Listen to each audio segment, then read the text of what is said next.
I've seen the minority health center here in Cleveland under your direction just grow from the time that it first began. I was with you when it began. I'm with you now.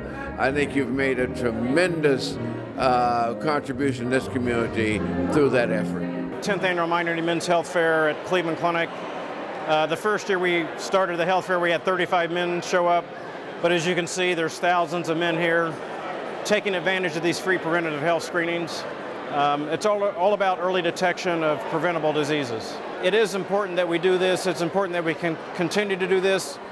It's about improving the health literacy, the knowledge, the education about the healthcare disparities so men can understand how they can better improve their own health care. Big breath in, big as you can, big, big, big, and blast. Now keep going, keep going, keep going. Minority Men's Health Fair, it's actually open to everybody. It's not just for minority males, but we target African American males and men of color because of the healthcare disparities that are disproportionately really afflicting this patient population. There are some people out there who question the importance of reaching out and doing these free preventative health screenings, but really these statistics don't lie. If you look at the lifespans of African American males, for example, compared to Caucasian American males, 7 to 8 years shorter life expectancy in black men.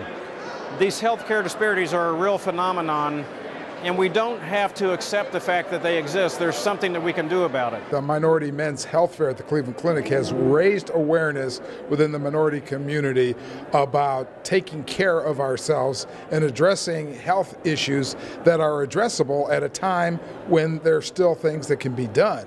We all know now, with the science evolving, that the sooner you're able to deal with certain conditions, the better your chances are going to be, the less invasive the care is going to be, and it's simply about educating ourselves, taking responsibility for ourselves, and encouraging the people we love to do the same thing. Our impact, I think, is significant. Over the years of doing the health fairs, and again, we do the Minority Men's Health Center clinics every week throughout the year also. But through us doing the health fairs, we've detected a number of cases of previously unrecognized prostate cancer, for example. Black men develop and die from prostate cancer twice as often as white men. Black men have a 35% incidence of high blood pressure, hypertension, higher than the national average of 20 or 25%, 80% higher incidence of diabetes. So yes, we are having a positive impact on improving the health of the community. We as individuals and collectively as the East Cleveland City Council do hereby congratulate and honor Dr. Charles Modlin of the Cleveland Clinic for offering their time and dedication to present Cleveland Clinic's 10th Annual Minority Men's Health Fair. I'm so appreciative of the leadership of Cleveland Clinic that have allowed us to do this. They're very supportive, Dr. Cosgrove, Dr. Klein, Dr. Sabani, and others. We're trying to break down the barriers that have historically prevented men from coming in. They don't trust the system. I trust the system. It's no big deal to me, you know, when you're getting a health check, you know, but I think some of the men just afraid to, you know, they don't trust doctors. I tell them it's very important that you trust the doctors, you know. The service that's rendered is very good. It's for your health, your benefit, so you need to go out and get it done. We're doing screenings for high blood pressure, diabetes, heart disease, high cholesterol, HIV, hepatitis C. The men are very appreciative of the fact that we do this, and they're responding. So this is really a remarkable turnout, remarkable event. All these men coming in here, they came in here on their own volition. In many cases, some women behind the scenes help push them here, direct them here.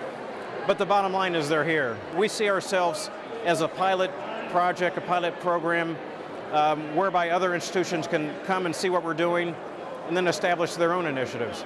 I think this men's health care initiative is one of the best models that I've seen, and I think what Dr. Modlin is doing here at the Cleveland Clinic, we can use this as a model to actually use throughout the United States of America, and I really applaud him for his outstanding efforts. I have a vision to even expand this into what I call a multicultural center of excellence that would serve not only the needs of men but also women and children who who also suffer from healthcare disparities.